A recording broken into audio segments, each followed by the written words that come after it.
Wandami Bante, izin bertanya. Jika seseorang yang kita tahu telah melanggar sila, namun orang tersebut tipe yang susah diberitahu dan menerima nasihat orang lain, apakah sebaliknya?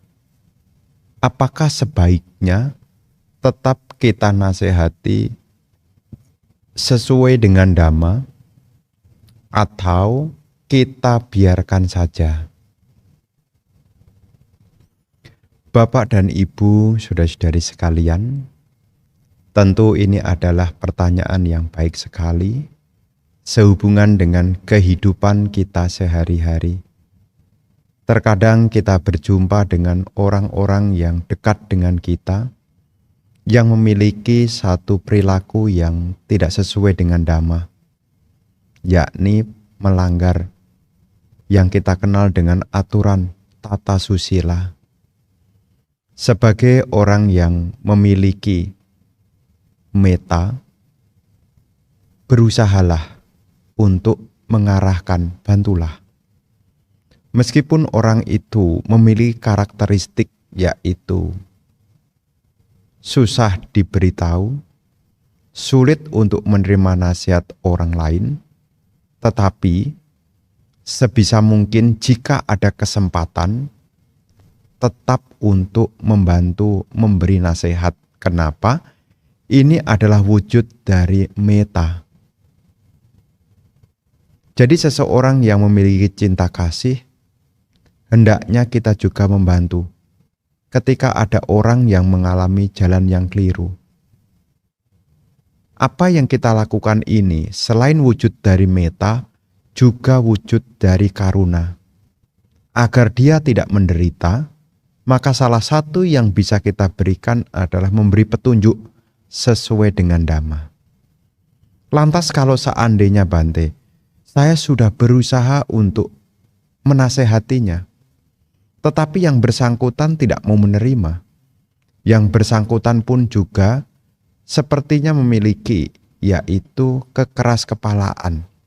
Lantas bagaimana? Ketika kita bantu, bantulah. Tetapi ketika bantuan kita tidak direspon, berusahalah untuk UPK. UPK ini artinya tetap tenang. Tidak menyimpan kejengkelan, tidak menyimpan ketidaksukaan.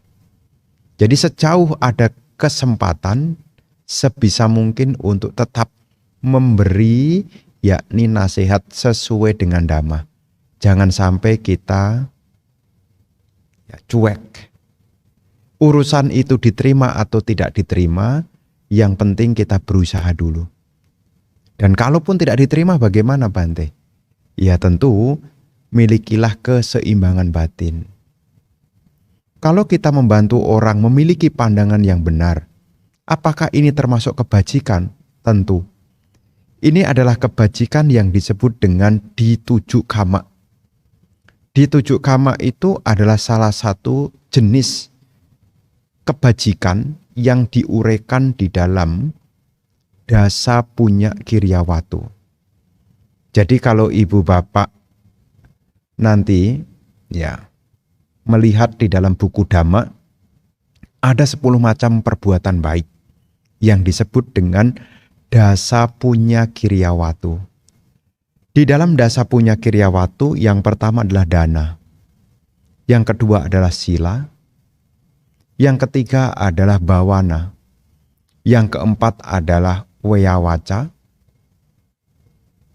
kemudian yang kelima apacayana, yang keenam patomodana, yang ketujuh patidana, yang kedelapan dhamma sawanang, mendengarkan dhamma, yang kesembilan adalah dhamma sakhaca, membahas dhamma, dhamma desana yang kesembilan maksud saya, dan yang ke-10 adalah dituju kama. Nah, ketika kita meluruskan pandangan seseorang, memberi nasihat, sebetulnya kita membuat kebajikan yang berguna untuk parami kita juga. Ya. Dari 10 macam kebajikan ini akan menjadi parami juga. Meluruskan pandangan. Di 7 kama, meluruskan pandangan. Dengan kita meluruskan pandangan orang lain, sesungguhnya kita juga membuat parami. Berupa meta parami, saca parami, termasuk juga panya parami. Ya, jadi ketika ada orang yang susah untuk dikasih petunjuk, jika ada kesempatan dan memungkinkan, berikanlah. Apakah diterima atau tidak? Itu kembali kepada dia. Yang penting kita tetap menjaga, jangan sampai kita malah menjadi jengkel. Begitu ya.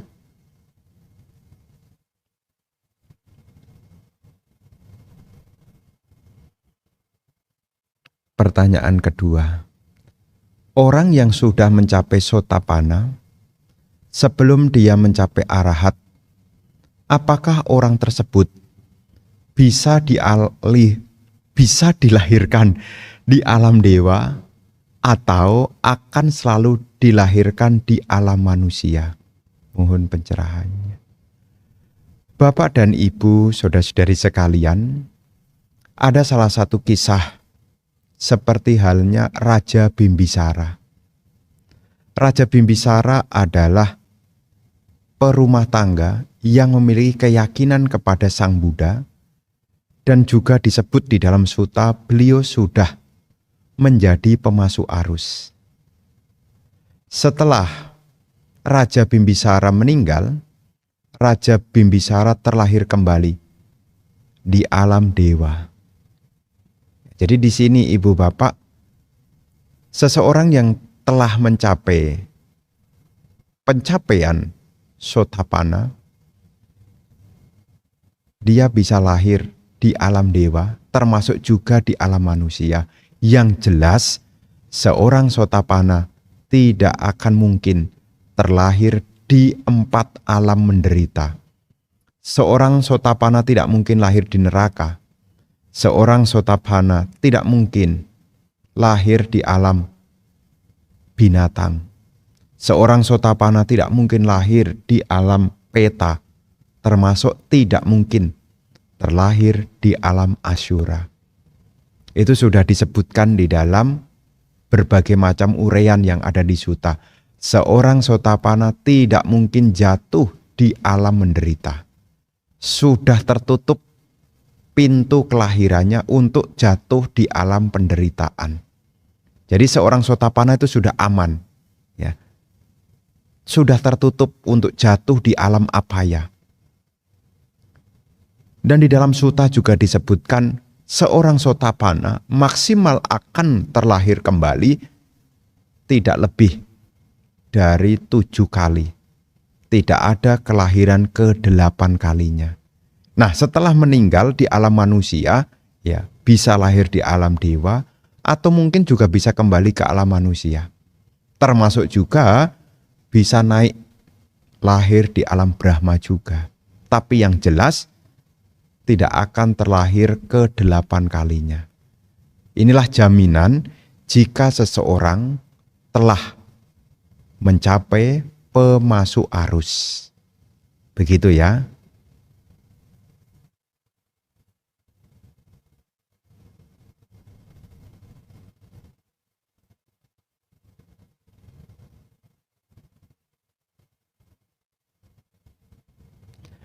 Namo Buddhaya, Bante. Izin bertanya. Bante, sekarang saya praktek meditasi meta. Mau mencoba praktek vipassana. Mohon petunjuk bagaimana cara praktek vipassana yang benar, Bante. Anumodana. Bapak dan Ibu, saudara-saudari sekalian, berkenaan dengan praktek meditasi pandangan terang atau vipassana bhavana,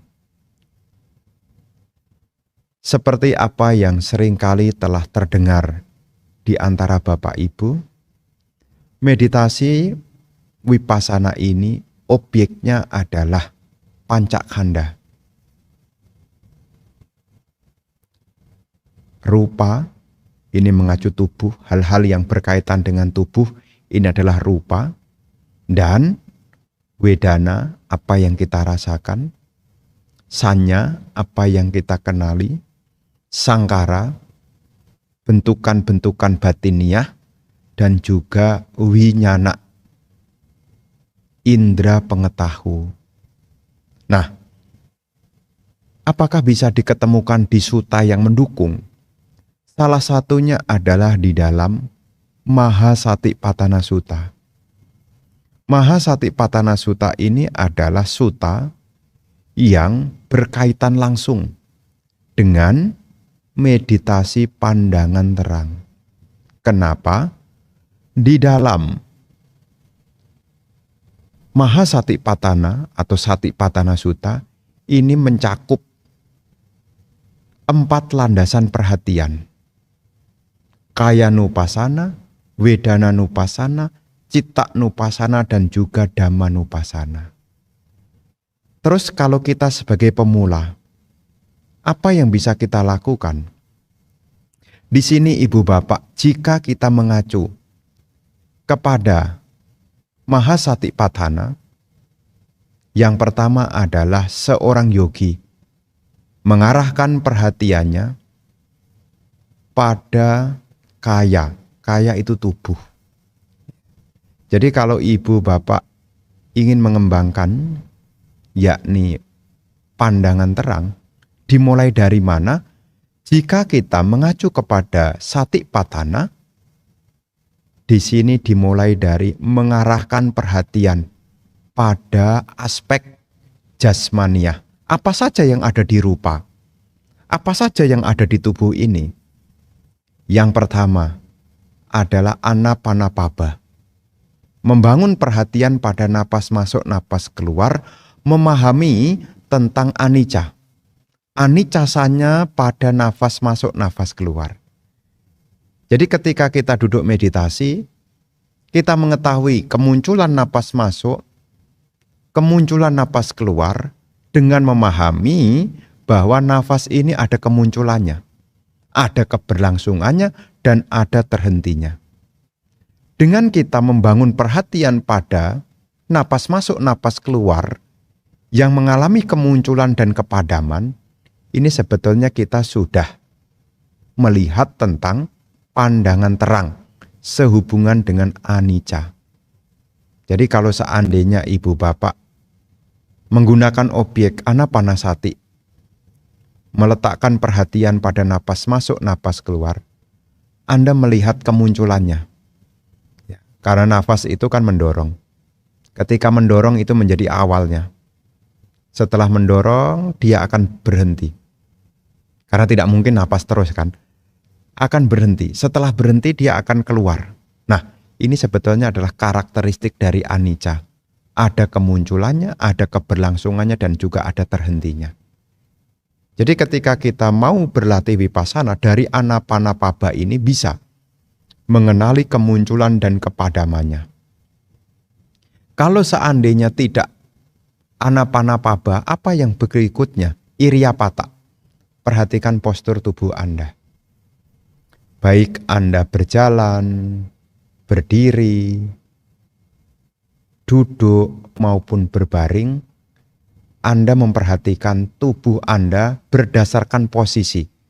Ya, posisi kita ini berubah-ubah. Nah, setiap momen perubahan pada postur tubuh ini, Anda bisa melihat ketidakkekalannya. Contoh sederhananya, Anda duduk awalnya tegak. Nanti tubuh Anda ini ya bisa pelan-pelan mungkin bisa membungkuk. Mungkin juga tubuh Anda mungkin juga bisa bergeser posisinya. Nah, memperhatikan postur tubuh ini pun yang mengalami kemunculan dan kepadaman, ini pun juga bagian dari vipassana, yakni iriyapata. Memperhatikan yakni postur tubuh.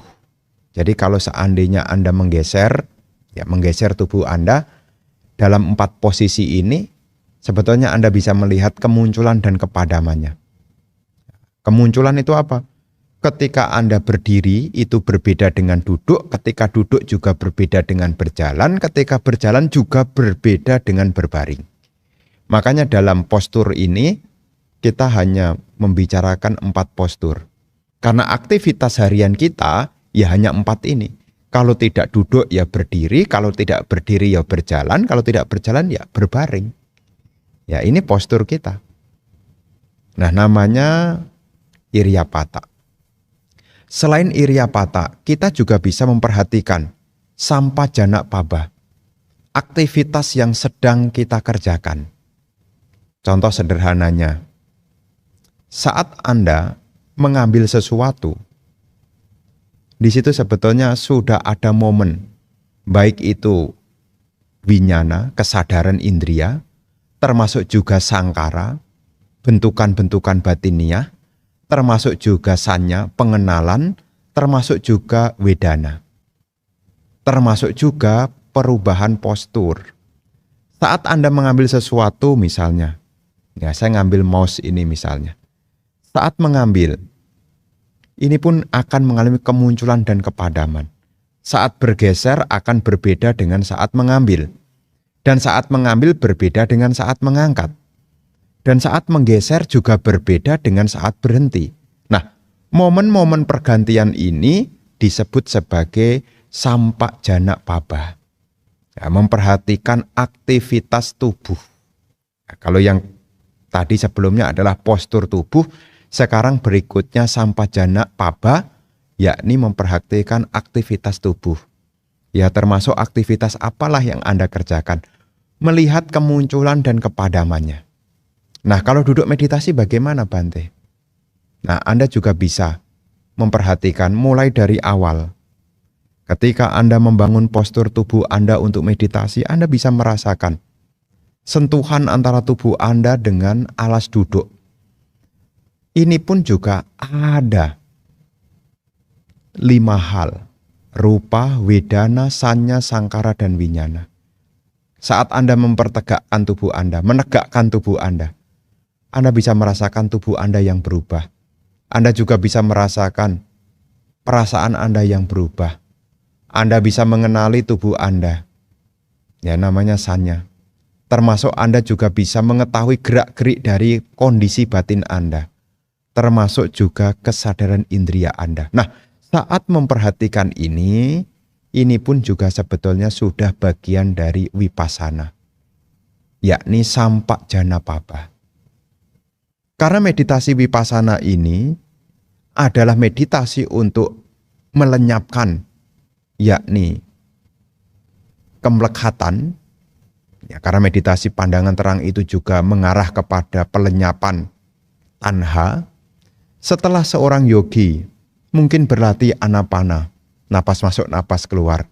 Mungkin telah berlatih di dalam Iryapata, memperhatikan postur tubuh.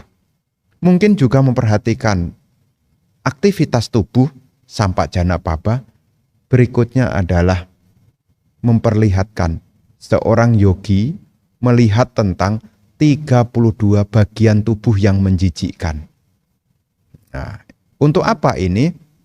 Untuk mengikis kemlekhatan pada tubuh jasmani.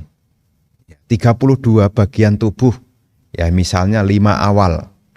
Rambut, bulu badan, kuku, gigi, kulit, ya. Merenungkan tentang kejijikan dari yang kelihatan dari luar ini. Nah, ini pun juga bagian dari vipassana. Untuk apa? Mengikis yaitu kemlekatan pada kesenangan pada tubuh ini. Merenungkan tentang kejijikan dari tubuh jasmani ini.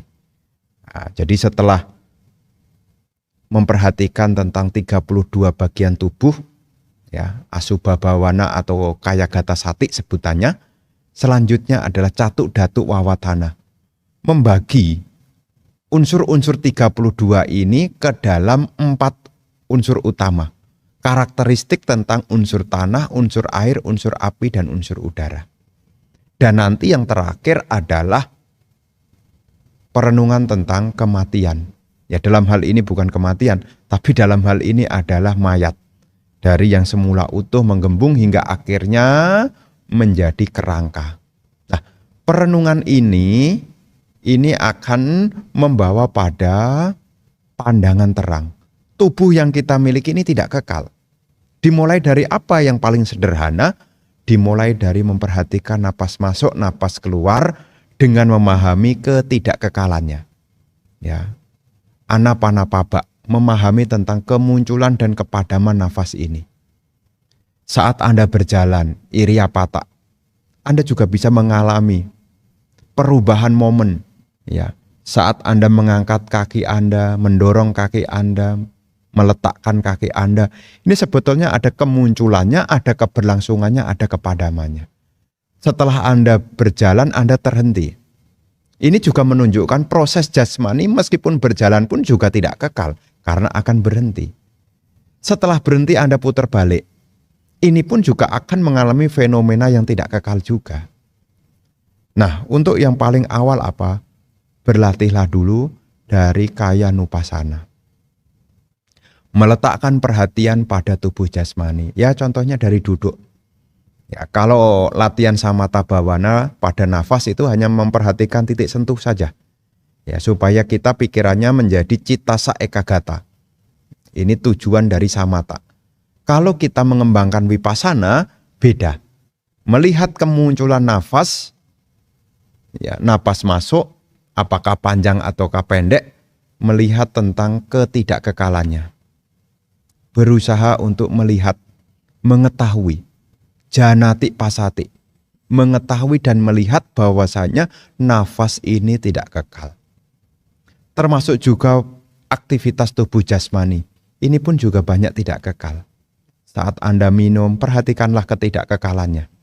Mungkin airnya keminum, air unsur rupa juga. Saat minum, ini pun juga tidak kekal.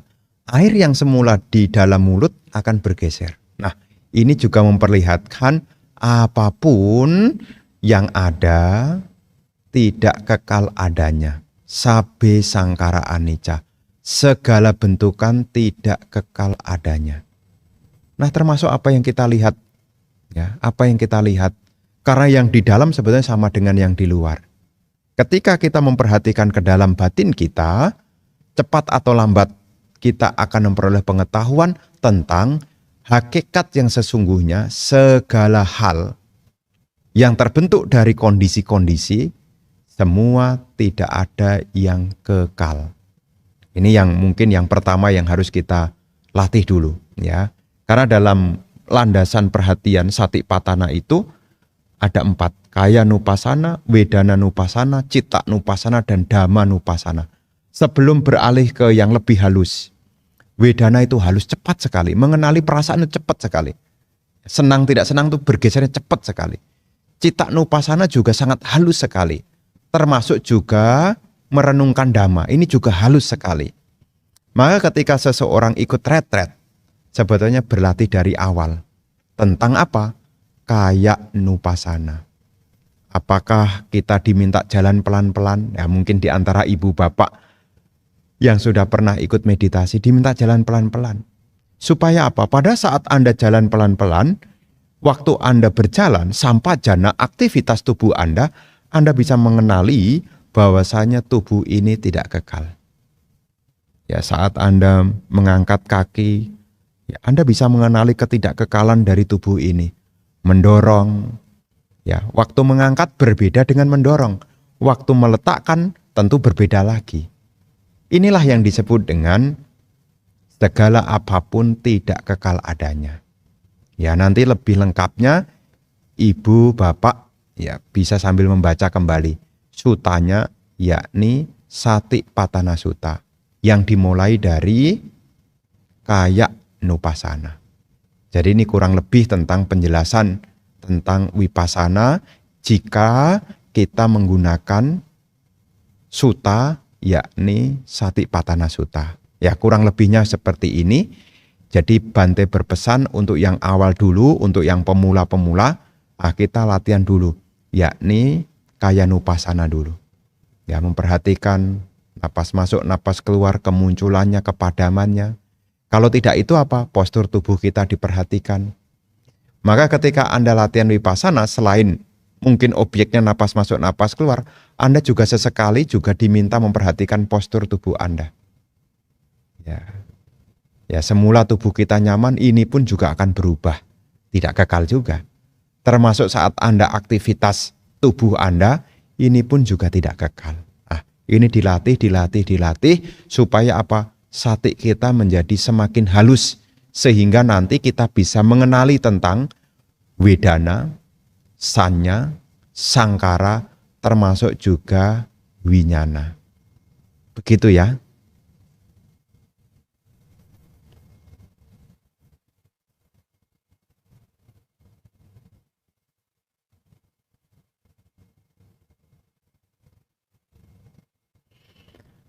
Melanjutkan pertanyaan kemarin. Mohon Bante jelaskan lebih lanjut tentang perasaan.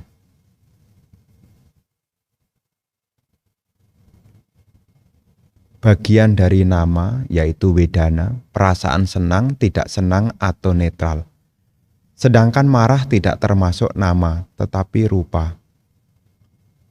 Sesuai apa yang sedang pelajari. Mengapa demikian? Marah, ya. Marah ini adalah bagian dari sangkara, Bapak dan Ibu. Ya. Jadi kemarahan, jadi kalau Anda marah, ya, ini adalah aku salah, ya, perbuatan buruk yang didasari dengan dosa, ya, dosa. Ya. Jadi ketika Anda marah sebetulnya ini berakar pada dosa. Bagian dari aku salah, kalau kita belajar Abhidhamma itu pikiran buruk, ya, bentukan-bentukan batiniah yang tidak baik, ya, ada 14. Ada bentukan pikiran tidak baik, ada 14.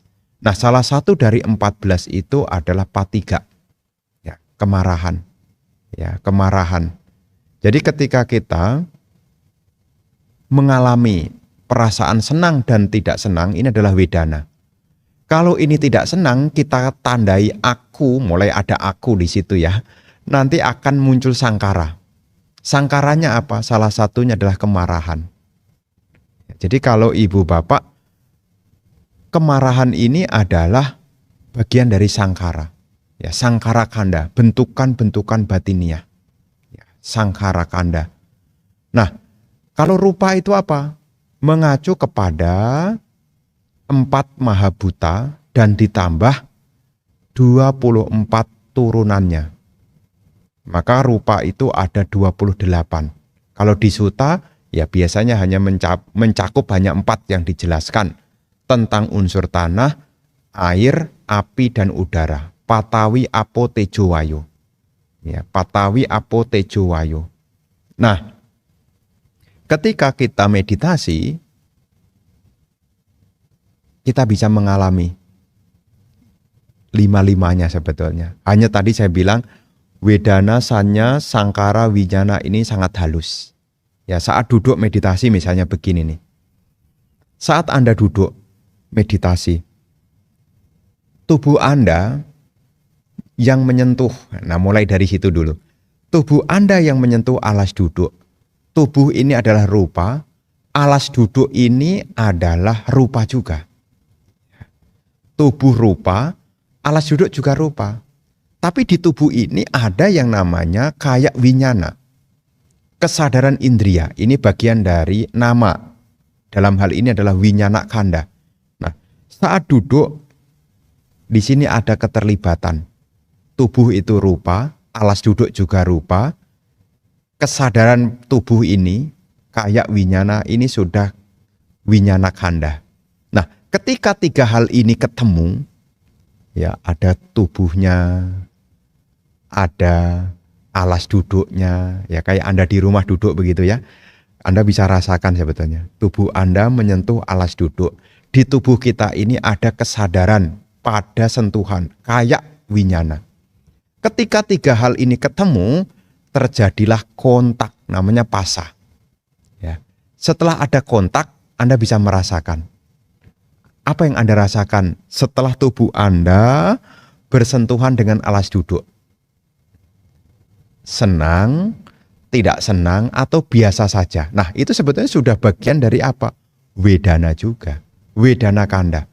Kemudian dalam pengenali, oh tempat duduknya keras. Nah, pengenalan pada keras, lembut, ini adalah sanyak kanda. Nah, pada saat Anda sudah duduk, kemudian muncul cetana. Aku ingin meditasi. Sangkara kanda, muncul cetana. Kemudian Anda mengarahkan perhatian pada objek. Ada witaka, ada wicara. Termasuk juga ada manasikara. Ini adalah sangkara kanda. Saat Anda duduk, Anda menyadari tentang sentuhan tadi, winyana kanda. Ya, winyana kanda sehubungan dengan apa? Tubuh bersentuhan dengan alas duduk ini. Ada kesadaran pada tubuh. Nah, setelah kesadaran pada tubuh, Anda mungkin juga saat duduk bisa mendengar suara jam mungkin. Nah, Anda juga bisa tahu kesadaran pada pendengaran ini sebutannya adalah sota winyana. Yang semula merasakan sentuhan bisa merasakan pendengaran. Ini menunjukkan winyana juga anicca. Sentuhannya padam, muncul pendengaran. Nah, saat mendengar mungkin Anda bisa merasakan mungkin ada aroma dupa. Nah, aroma dupa ini pun juga disebut sebagai ganda winyana. Ya, kesadaran pada hidung Anda. Nah, makanya winyana pun juga anicca. Nah, ini sebagai pengetahuan pada saat Anda duduk sebagai pancakanda ini, di situ Anda bisa melihat dan mengalami. Syaratnya bagaimana? Anda harus punya sati. Yes. Jadi Anda punya perhatian yang kuat, yang dibangun dari apa?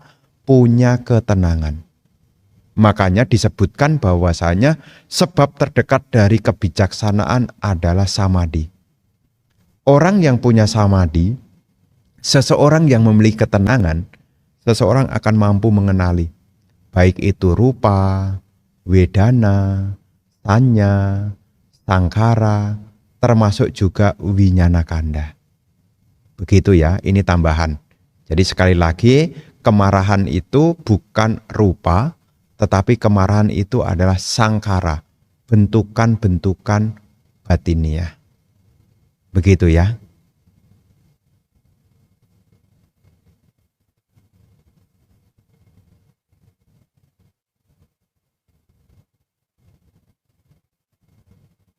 Oh, ada bentulan. Oh, ada revisi lagi. Maaf Bante, bukan marah, maksud saya nafas. Nah, nafas, ya ini kalau nafas tadi sudah saya jelaskan juga. Nafas ini adalah rupa. Kenapa nafas itu rupa? Karena nafas ini adalah kepanjangan dari tubuh. Maka sebutan dari kayak sangkara, bentukan dari tubuh adalah anapana. Napas masuk, napas keluar. Kalau bentukan dari ucapan, waci sangkara adalah witakka wicara. Ya. Kalau bentukan dari batin, ya, atau bentukan-bentukan pikiran, mano sangkara, ya, adalah wedana dan sanya. Jadi mengacu kepada pertanyaan, ya, napas masuk, napas keluar, kenapa bagian dari rupa? Karena nafas dan masuk dan napas keluar adalah kepanjangan dari tubuh. Ya, kita bisa mengetahui napas masuk, napas keluar karena kita punya tubuh. Begitu, ya.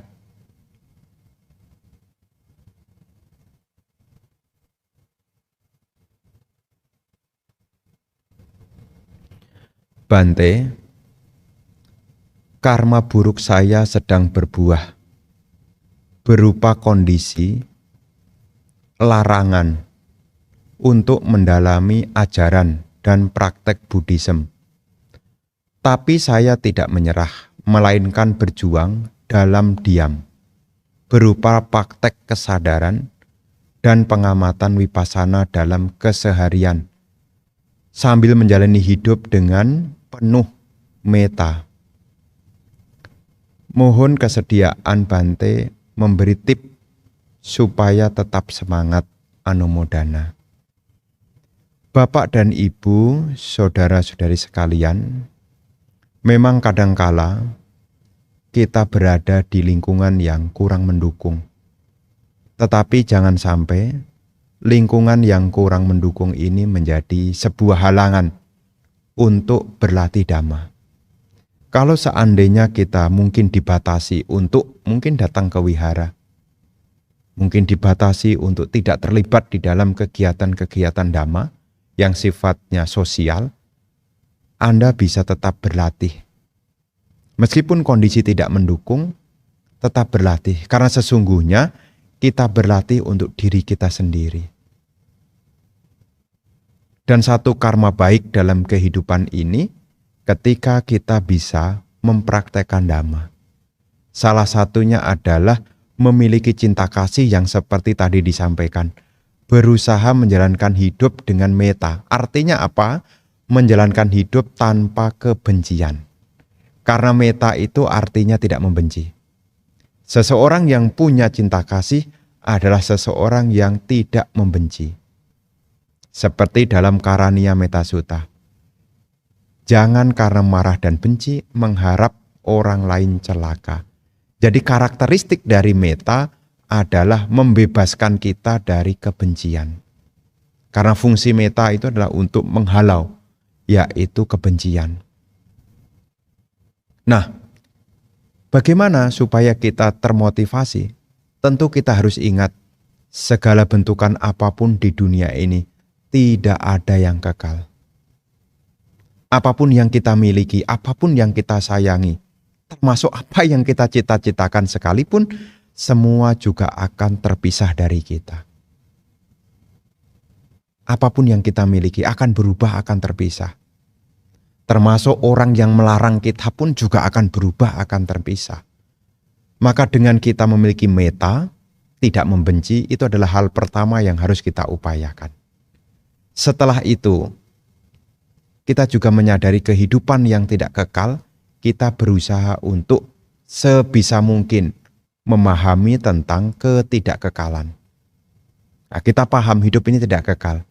Maksudnya memahami ketidakkekalan bagaimana? Ketika Anda diam, duduk, tidak beraktivitas, cobalah Anda sambil melihat apa yang Anda rasakan dalam tubuh Anda. Oh, saya merasakan tubuh yang sedang duduk. Sambil merasakan tubuh saat duduk, apa yang Anda rasakan? Oh, tubuh ini juga terasa berat. Nah, ini adalah pemahaman tentang tubuh juga tidak kekal. Merasa tubuh berat. Setelah tubuh berat, apa yang Anda rasakan? Pikiran mengembara.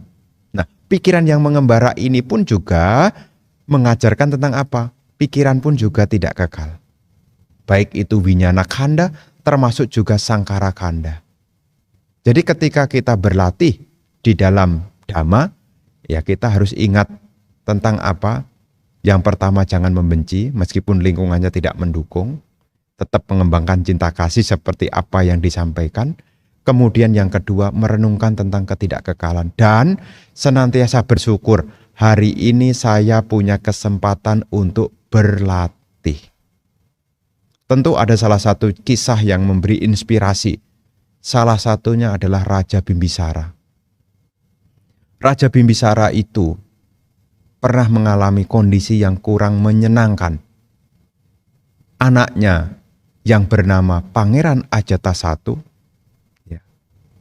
membelenggu, yang dalam kisah disebutkan Raja Bimbisara dipenjara. Artinya apa? Tidak bisa melakukan aktivitas. Tetapi meskipun beliau terpenjara, beliau terus semangat di dalam pengembangan batin. Ya, di lain sisi memang beliau adalah seorang Sotapanna. Ya, meskipun tubuhnya terpenjara, tetapi batinnya itu ya mulai pelan-pelan terbebaskan. Terbebaskan dari apa? Dari pandangan keliru. Karena kita tahu seorang Sotapanna ya sudah lepas dari pandangan tentang adanya diri yang kekal. Memahami tentang ya sangkara khanda, winyana khanda, sanya khanda, wedana khanda, rupa khanda yang kita kenal dengan panca khanda ini adalah bukan milikku, bukan aku, bukan diriku. Nah, ini pun juga bisa dilatih. Jadi kita harus bersyukur dengan apa yang hari ini masih kita miliki. Meskipun keluarga tidak mendukung, Meskipun kita dibatasi, tapi dengan rasa bersyukur itu kita tidak membenci, kita juga berusaha untuk berlatih apa yang bisa kita lakukan. Merenungkan salah satunya adalah berkesadaran, melakukan apa yang terbaik saat ini. Kalau di rumah mungkin tetap berupaya, mengembangkan pikiran yang baik, bertutur kata yang baik, termasuk juga melakukan perbuatan-perbuatan baik secara jasmani. Bisa dilakukan di rumah. Apakah membersihkan rumah? Lakukanlah dengan hati yang bahagia. Apakah merapikan tempat tinggalnya? Lakukanlah dengan hati yang bahagia. Dan sambil merenungkan, apa yang ada ini tidak kekal. Nah, salah satu kisah, yakni kisah tentang Bante Culapantaka. Bante Culapantaka itu memiliki keterbatasan dalam hal pengingatan. Tapi beliau bisa memahami Dhamma, bahkan beliau bisa mencapai kearahatan setelah beliau melakukan aktivitas. Salah satunya adalah membersihkan. Pada saat beliau membersihkan menggunakan lap, ya, lapnya itu awalnya bersih. Kemudian ya dibersihkan, ya. Jadi tempatnya dibersihkan dengan lap itu, timbul pengertian. Ya. Yang semula bersih bisa jadi kotor. Beliau memahami bagaimana pikiran ini pun yang semula bersih bisa jadi kotor, termasuk juga yang semula kotor bisa menjadi bersih. Timbul pengertian tentang ketidakkekalan. Beliau akhirnya dapat mencapai kearahatan. Nah, ini bisa dibaca dalam riwayat Bante Culapantaka. Ada kisah ini. Dan ini salah satu hal yang bisa kita lakukan. Meskipun kita tidak bisa berpergian, kita bisa tetap dalam aktivitas harian, tetap bisa praktek Dhamma dalam hal pengembangan batin. Baik itu vipassana maupun juga samatha, ketenangan batin. Begitu ya.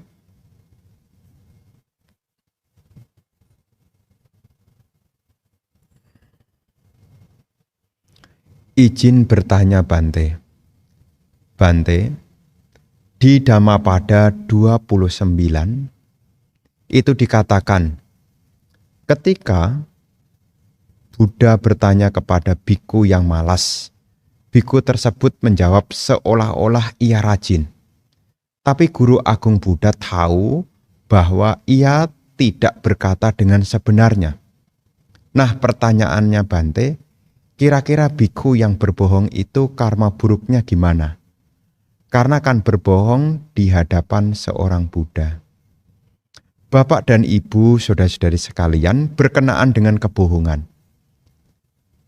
Salah satu hal yang menentukan berat atau ringan sebuah perbuatan adalah cetana, niat. Nah, dalam hal ini kalau ada biku berbohong pada Sang Buddha misalnya, dalam kisah Syair Dhammapada 29, ya memang tidak diceritakan tentang karma, tetapi di sini kita bisa mengetahui jika dikaitkan karma, kekuatannya tergantung dari cetana. Kalau memang cetananya itu kuat, dari segi pelakunya dia sudah mengkondisikan. Sedangkan dari segi penerimanya, kalau kita berbuat baik di ladang subur, artinya apa? Berbuat baik kepada orang yang sudah bebas dari kilesa, bebas dari asawa. Kalau kita berbuat baik dengan orang yang punya kualitas demikian, maka apa yang kita tanam pahalanya besar. Ini juga berlaku sama. Jika kita melakukan keburukan, atau jika ada orang melakukan keburukan, apakah berbohong kepada seseorang yang punya kualitas sudah bebas dari loba dosa moha, apalagi ini sama Sang Buddha, tentu ya secara kekuatan karmanya ya karma buruk yang besar. Jadi di sini Ibu Bapak yang menentukan besar atau kecilnya sebuah karma, ya ini ditentukan dari segi pelakunya, termasuk juga dari segi penerimanya. Kalau pelakunya itu cetananya itu kuat, Ya. Kan kita tahu cetana kan, sebelum, pada saat, dan setelah ini bagaimana. Apakah dia senang, pada saat melakukan juga senang, setelah melakukan juga senang. Nah, apakah demikian? Karena kalau tiga-tiganya dilakukan dengan senang, ini akan menjadi kekuatan yang besar.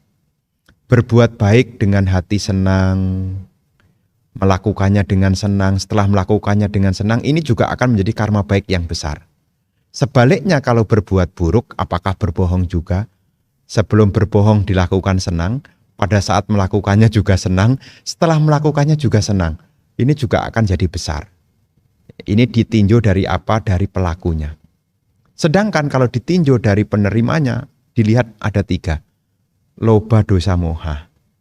Jadi kalau seseorang berbuat baik atau berbuat buruk kepada orang yang memiliki kualitas sudah bebas dari loba, dosa, moha, kalau berbuat baik kepada orang yang sudah bebas dari loba, dosa, moha, pahalanya besar.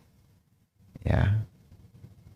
Termasuk juga sebaliknya, kalau berbuat buruk kepada orang yang sudah terbebas dari loba, dosa, moha, ini juga akibatnya juga besar juga. Begitu ya. Ini penjelasan tentang karma. Ditinjau dari pelakunya dan ditinjau dari penerimanya. Begitu ya.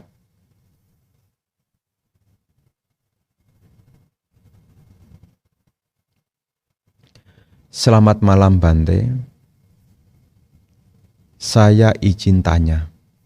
Sawaka Buddha dengan Arahanta sama enggak? Mohon penjelasannya. Nah, Sawaka Buddha itu sebetulnya juga seorang Arahanta. Sawaka Buddha itu artinya apa? Seseorang yang mencapai kearahatan. Pencapaiannya adalah kearahatan setelah mengikuti petunjuk dari Sama Sambuddha. Sawaka itu artinya murid. Sawaka itu artinya murid.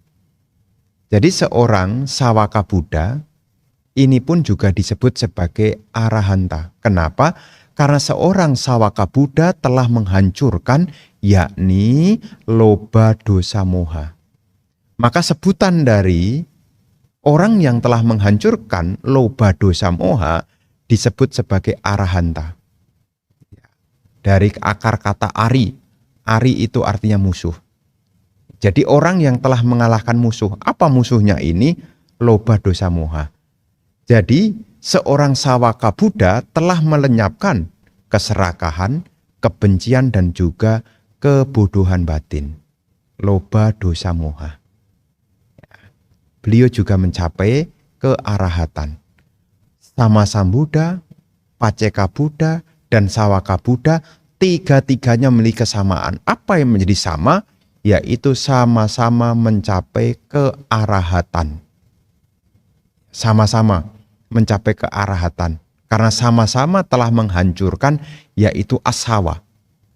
Termasuk yang dalam bahasa lain ya, telah menghancurkan loba, dosa, moha. Hanya nanti kalau Sama Sambuddha itu mencapai kearahatan, maka disebut yang maha suci. Ya. Mencapai kearahatannya beliau dengan usaha sendiri dan beliau mengajarkan dhamma. Ini Sama Sambuddha. Sedangkan Paceka Buddha mencapai kearahatan dengan usaha sendiri. Tetapi beliau tidak mengajarkan dhamma. Sebutannya Paceka Buddha atau disebut juga sebagai Buddha diam. Ya, silent Buddha, ada nyebut begitu. Ya, Paceka Buddha. Sedangkan Sawaka Buddha mencapai kearahatan setelah mengikuti petunjuk, yakni Sama Sambuddha. Begitu ya.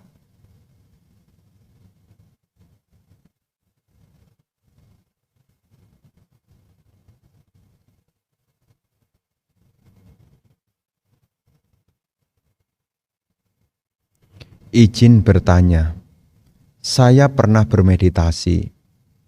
Lalu saya mendengar suara nafas yang sangat berat di telinga kanan saya. Saya lalu menghentikan meditasi saya dan suara itu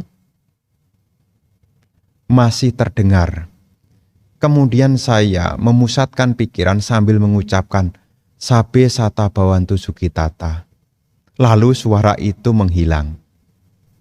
Apa yang terjadi pada saya saat itu, Bante? Terima kasih.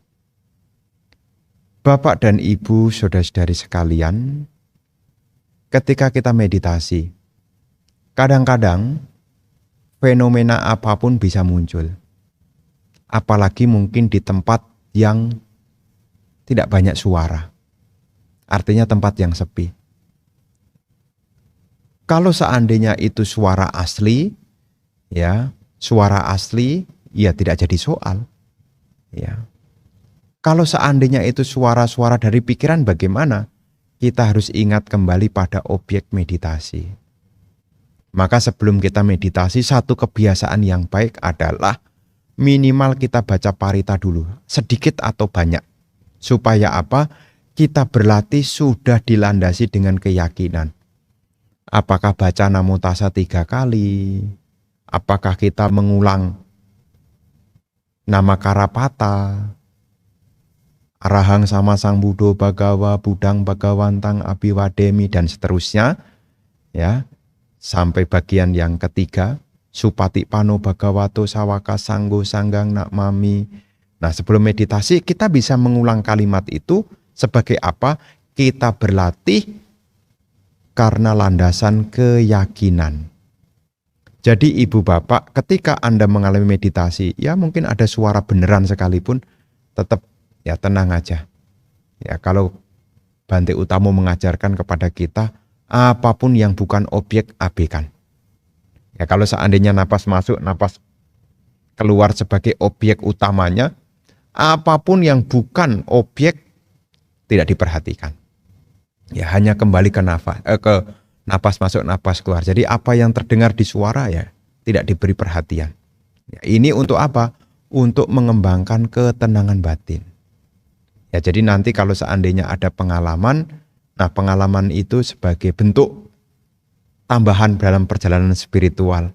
Karena ketika Anda berlatih, Anda akan punya pengalaman yang satu dengan yang lainnya beda-beda. Ya terus berlatih, terus semangat, sebisa mungkin ya tetap tidak membiarkan pikirannya berkelana. Kembali kepada objek yang patut untuk diperhatikan.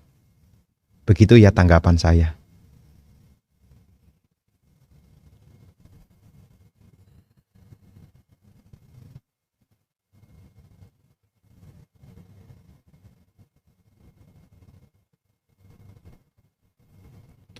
Bante, mohon jelaskan buah dari macam-macam berdana. Misalnya, berdana tenaga mendapat apa? Berdana waktu mendapat apa? Berdana makan mendapat apa? Terima kasih Bante. Bapak dan Ibu, saudara-saudari sekalian, berdana adalah salah satu perbuatan baik. Berdana juga salah satu cara untuk membuat karma baik. Nah, prinsip dari karma adalah perbuatan, ya. Hukum perbuatan ini adalah yadisang wabate bijang, tadisang wapate palang. Kalianak kari cak kalianang, papa kari cak papakang. Sesuai dengan benih yang ditabur, demikianlah buah yang akan dipetiknya. Pelaku kebajikan akan memperoleh kebahagiaan, pelaku keburukan akan menerima penderitaan. Jadi dalam baris yang pertama dan kedua, di situ kan sudah disebutkan. Sesuai dengan benih yang ditabur, demikianlah buah yang akan diperoleh. Jadi kalau kita membantu orang, namanya berdana tenaga, kalau kita membantu orang, kita pun nanti juga akan dibantu.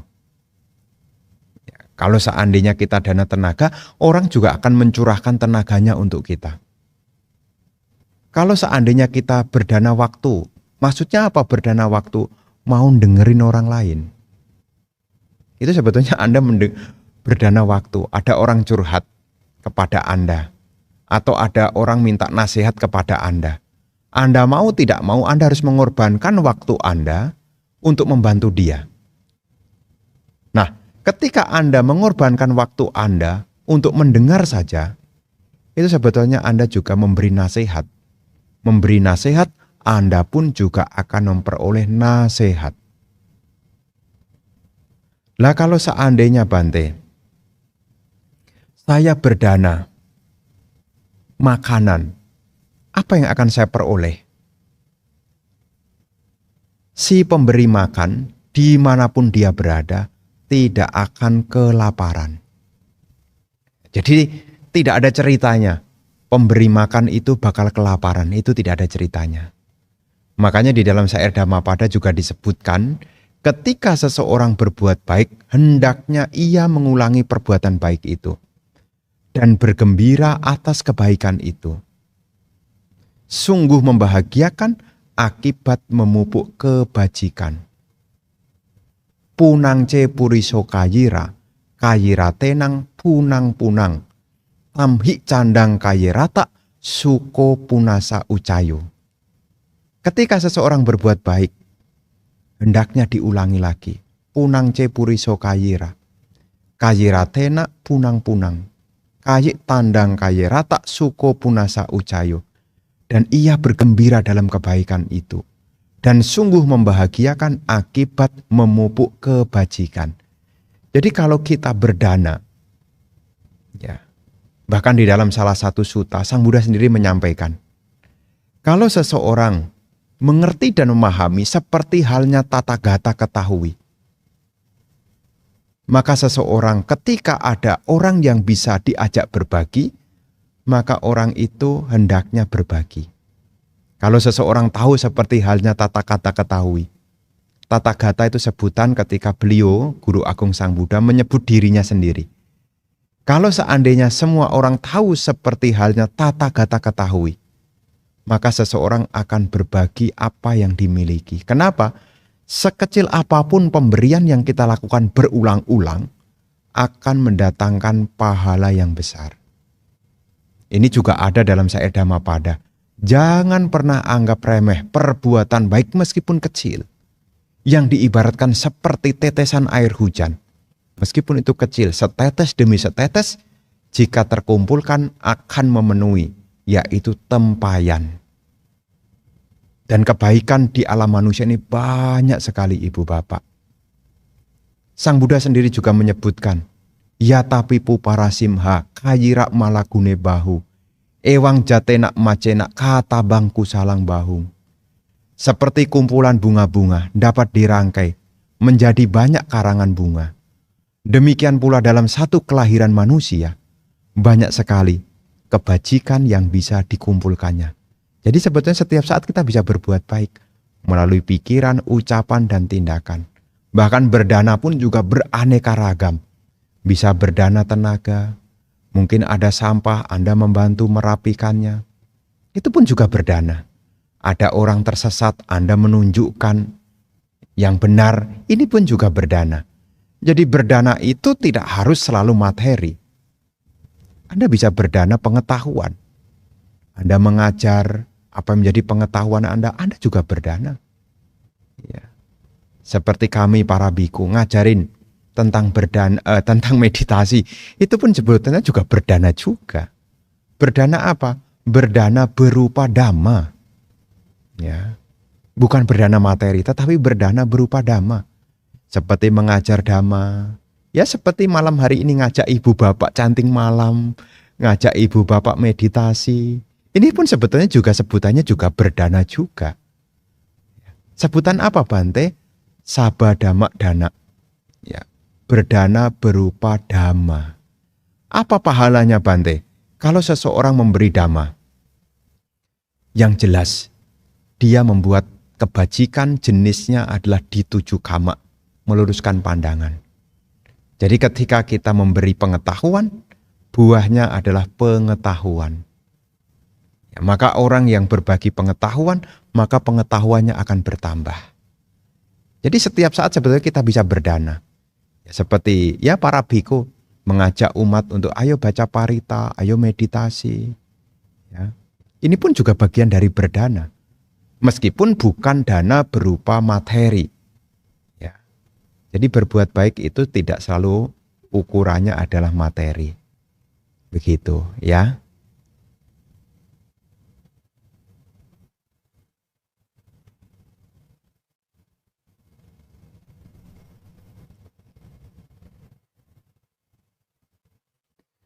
Selamat malam Bante, menyambung kemarin. Kalau misal objek tersebut membangkitkan nafsu pada diri kita, apa sebaiknya dihindari? Benar-benar jangan diperhatikan lagi kah begitu? Karena kalau benar-benar stop, seperti tetap ada rasa kerinduan untuk objek tersebut. Apa sebaiknya kita pelan-pelan hindari, berlatih atau langsung di stop? Lagi pula, apakah kalau diperhatikan terus-menerus apa bahayanya?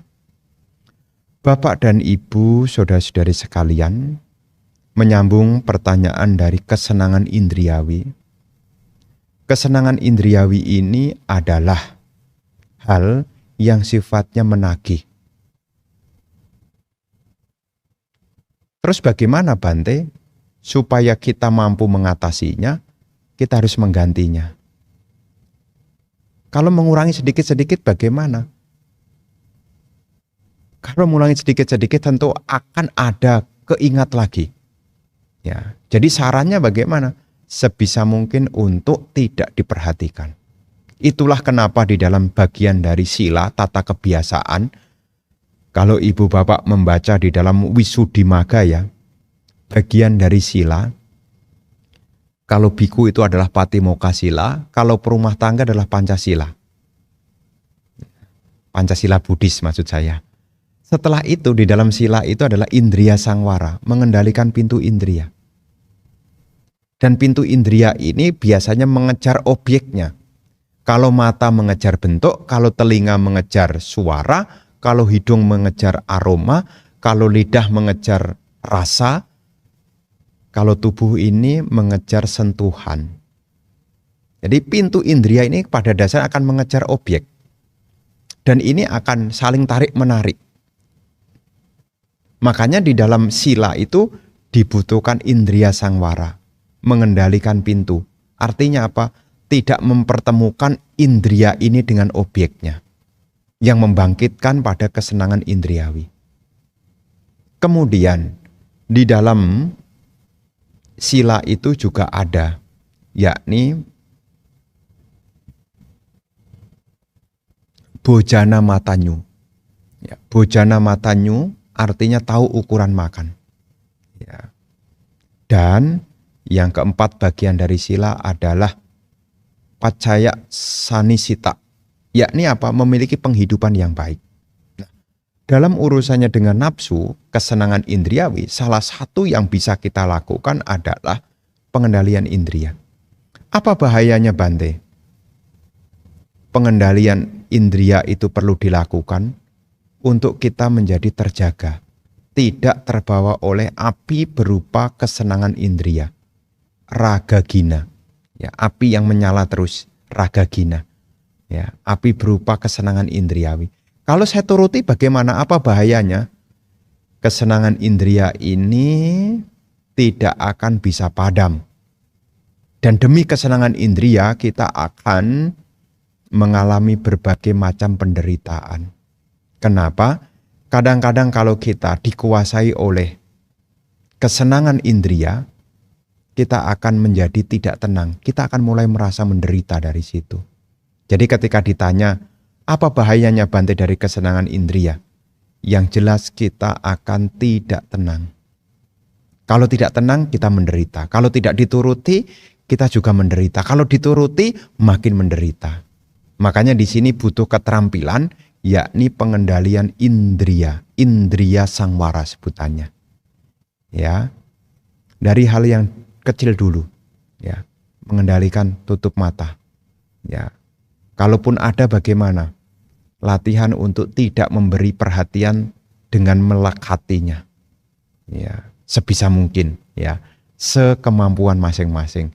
Jangan sampai itu kemudian memperbudak Anda mengejar kesenangan terus-menerus sampai-sampai Anda tidak tahu ukurannya sehingga nanti tergerus, terseret dalam berbagai macam penderitaan. Begitu ya.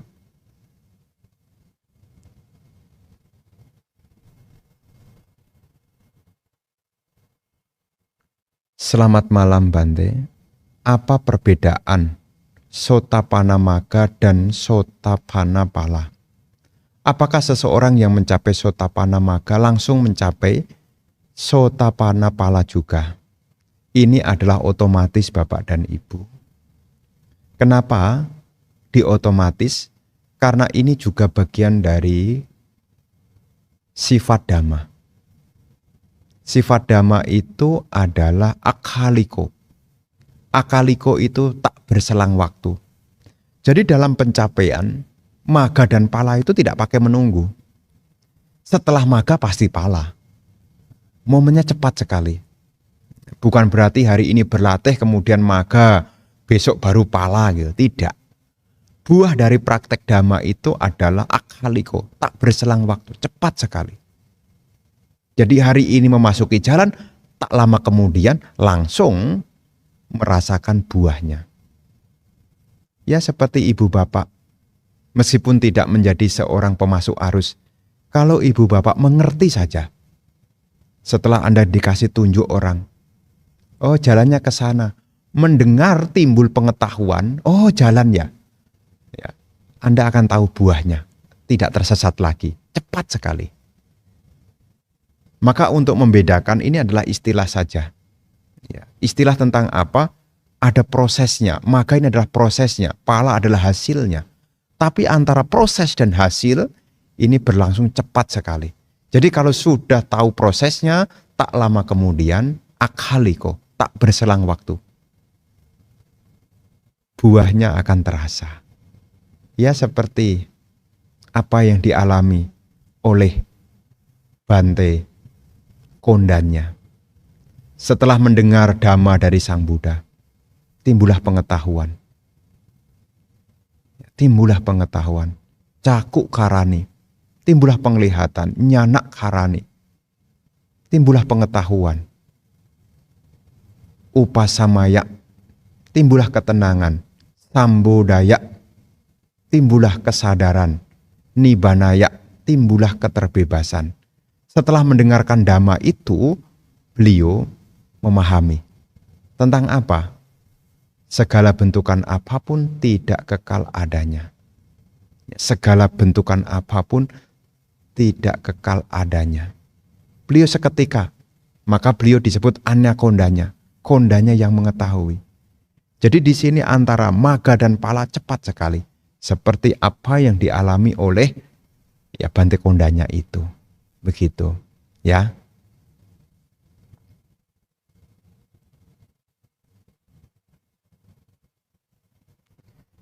Selamat malam Bante. Bagaimana cara mengikis atau menghilangkan karma buruk agar hal-hal baik atau cita-cita kita segera tercapai? Mohon penjelasannya. Bapak dan Ibu, saudara-saudari sekalian, disebutkan tentang 3 hal. Apa yang bisa kita lakukan untuk mengikis karma buruk, untuk mengkondisikan karma baik? 3 hal ini. 1. Dana maya punya. Membuat kebajikan dengan praktek berdana. Apakah dana materi ataukah dana berupa pengetahuan dhamma? Artinya apa? Kita membuat kebajikan dari kemurahan hati kita, yaitu berdana. Setelah berdana apa? Yang kedua, sila. Memiliki tutur kata yang baik dan juga perilaku yang baik. Ya, ini sila maya punya. Kebajikan yang diperoleh dari praktek kemoralan. Tutur katanya baik, termasuk juga perilakunya baik. Apa tutur kata yang baik itu? Tidak berbohong, tidak menghasut, tidak berkata kasar, dan juga tidak membual atau omong kosong. Jadi kalau kita bisa mengembangkan sila, ini pun akan membuat karma baik kita berbuah sekaligus juga mengikis karma buruk. Kemudian yang ketiga adalah meditasi, bawana maya punya. Ya, bawana maya punya ini terbagi menjadi dua. Bawana dalam hal pariyati, yaitu belajar dhamma. Ya, Anda belajar dhamma, tetap belajar dhamma. Ya, ini namanya bawana berupa pengembangan batin, berupa pariyati, itu belajar dhamma. Kemudian yang kedua adalah pati-pati. Bawana berupa praktek. Praktek apa? Salah satunya adalah meditasi meta bawana. Jadi kalau Anda mengembangkan meta bawana, sebetulnya Anda juga mengembangkan kebajikan melalui pikiran. Bawana maya punya. Jadi ini adalah 3 hal yang menjadi pengingatan. Maka ketika kita mengawali hari, minimal kita ingat ini. Kemurahan hati apa yang akan saya lakukan hari ini? Perilaku baik saya apa yang patut saya terus jaga? Termasuk pikiran baik apa yang akan saya kembangkan. Nah, urusan pikiran tadi salah satunya adalah mengembangkan meta bawana. Termasuk juga Anda juga bisa berwipasana juga, intinya meditasi ya. Kemudian yang kedua, urusan sila.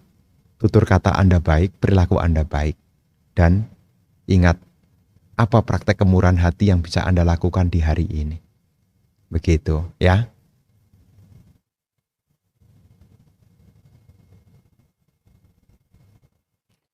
Selamat malam Bante. Mohon saran. Kegiatan apa yang bisa dilakukan pada hari Uposatha setelah jam 12 siang sampai jam 8 malam? Terima kasih. Bapak dan Ibu, saudara-saudari sekalian, di dalam hari Uposatha, sebetulnya kita diingatkan tentang penggunaan waktu. Ya, kalau hari Uposatha, memang kalau di negara-negara Buddhis, hari Uposatha itu dijadikan hari libur. Sehingga umat bisa berlatih dengan sungguh-sungguh. Ya, tidak perlu berdandan, tidak perlu berhias karena tidak berpergian. Nah, dalam menggunakan waktu di hari Uposatha, apa yang bisa kita lakukan? Yang pertama, kita bisa menggunakan waktu untuk mendengarkan dhamma. Apakah membaca buku atau mendengarkan rekaman-rekaman dhamma. Sebutannya adalah kalena dhamma sawanang. Yang kedua, membahas dhamma. Kalau ada temannya, kita bisa menggunakan waktu untuk diskusi dhamma atau mengikuti kelas dhamma. Sebutannya adalah kalena dhamma sakaca. Menggunakan waktu untuk membahas dhamma. Nah, kalau seandainya Bante, saya sudah selesai membaca, kemudian saya juga sudah selesai diskusi dhamma, masih punya waktu, apa yang harus saya lakukan? Yang ketiga, kala samata, menggunakan waktu untuk melatih ketenangan batin. Kalau seandainya tidak ketenangan batin, apa Bante? Yang keempat, kala wipasana, menggunakan waktu untuk berlatih wipasana, pandangan terang. Nah, 4 hal ini disebut menggunakan waktu yang baik. Kalena dhamma sawanang, kalena dhamma sakaca, kala samata, termasuk juga kala wipasana. Mendengarkan dhamma, ini termasuk juga baca buku, termasuk juga memutar ulang rekaman mungkin lewat YouTube atau mungkin lewat MP3. Kemudian membahas dhamma, melatih ketenangan batin dan meditasi pandangan terang.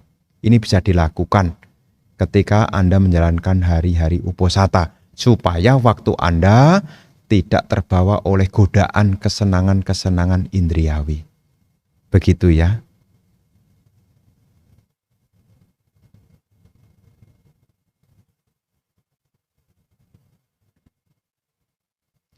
Selamat malam Bante, Namo Buddhaya.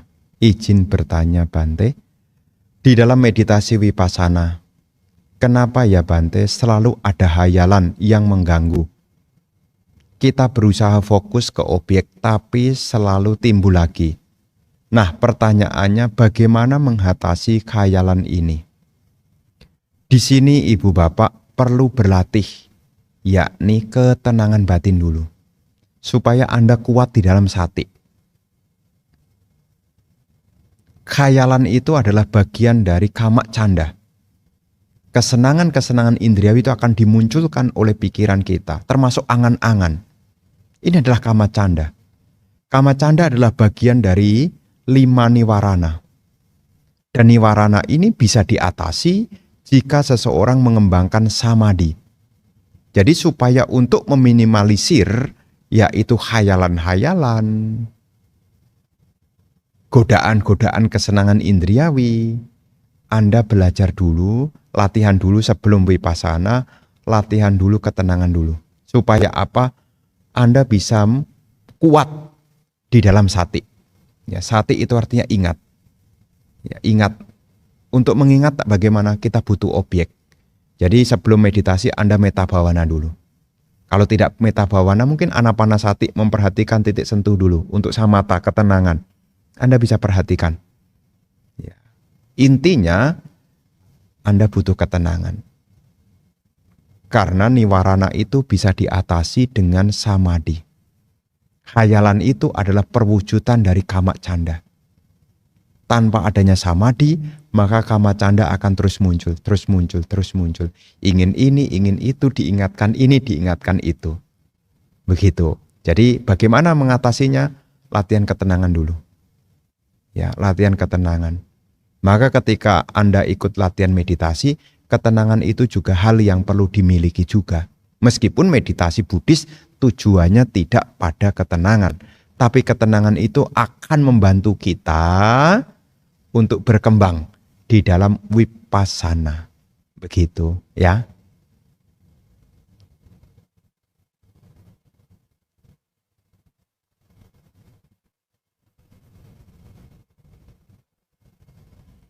Wandami Bante, izin bertanya.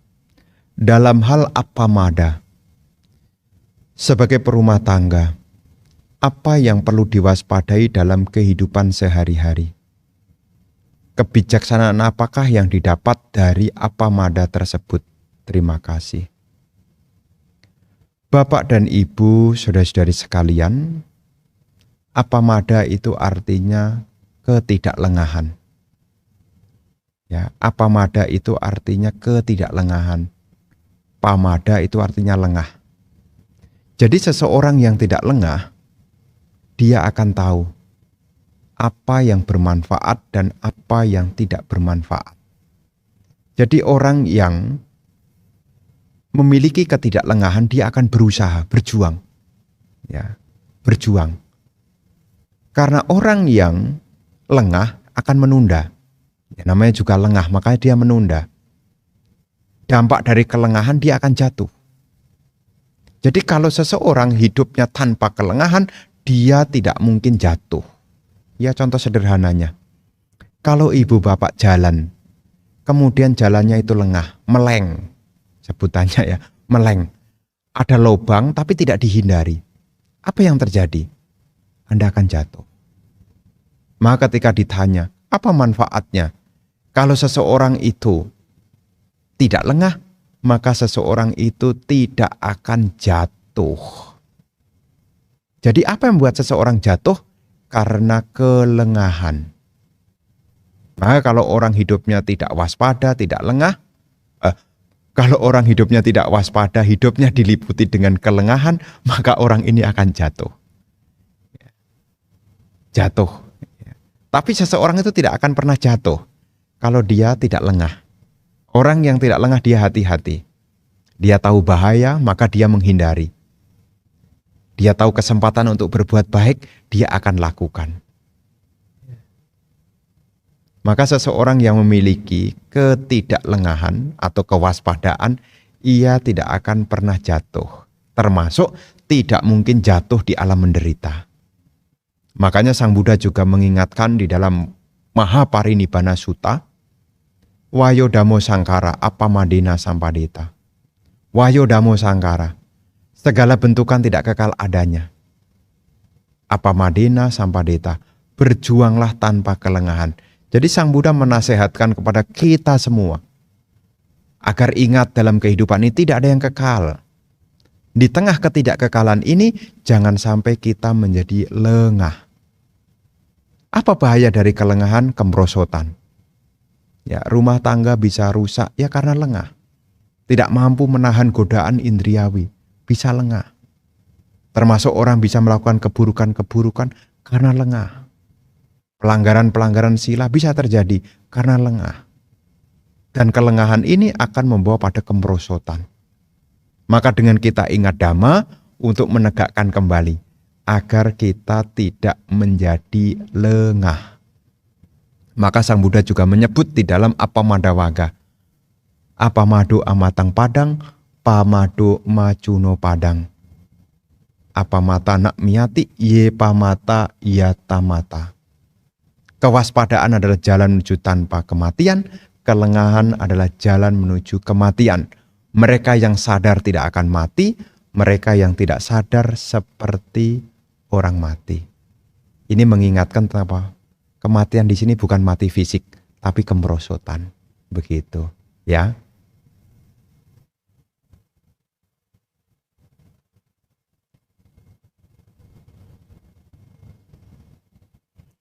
Bapak dan Ibu, saudara-saudari sekalian, ya, ini sebagai, masih ada ternyata.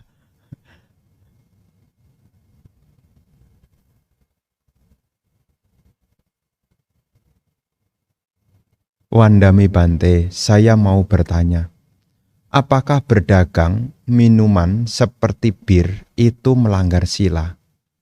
Terima kasih Bante. Bapak dan Ibu, saudara-saudari sekalian, berkenaan dengan berdagang minum-minuman yang menyebabkan lemahnya kesadaran, ini termasuk bagian dari mata pencarian yang salah. Dan mata pencarian yang salah itu adalah bagian dari penyimpangan sila. Kan di dalam Pancasila Buddhis tidak mencakup soal dagang Bante, tentang minum-minuman keras. Sila yang mana di dalam Pancasila Buddhis Bante? Nah, untuk berjualan minum-minuman keras ini disebut sebagai penghidupan yang keliru. Ini ada memang tidak di dalam pelanggaran Pancasila Buddhis, tetapi ini bagian dari Jalan Mulia Burusa 8. Di dalam Jalan Mulia Burusa 8 itu terbagi. Yang pertama, yakni panya. Panya ini berbicara tentang pandangan benar dan pikiran benar. Ini panya. Nah, setelah panya, ini berbicara sila. Ucapan baik, perbuatan baik, dan penghidupan baik. Ucapan benar, ucapan benar, perbuatan benar, dan penghidupan benar itu kelompok sila. Nah, di sini letaknya. Ya. Jadi di sini Ibu Bapak, ketika seseorang berjualan, yakni minum-minuman keras disebut sebagai bukan sama ajiwa, tetapi mica ajiwa. Ya, mica ajiwa. Ya, penghidupan yang keliru. Nah, di sini letaknya pelanggarannya. Ya, tidak sesuai dengan jalan menuju akhir penderitaan.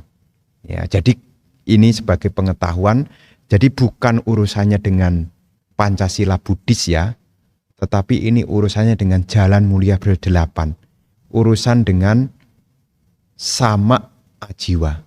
Ya, jadi kalau berjualan minum-minuman keras ini sebutannya adalah mica ajiwa, penghidupan yang keliru. Ya, termasuk jualan senjata, ya senjata, kemudian berdagang manusia. Nah, itu juga bagian dari mica ajiwa, begitu ya.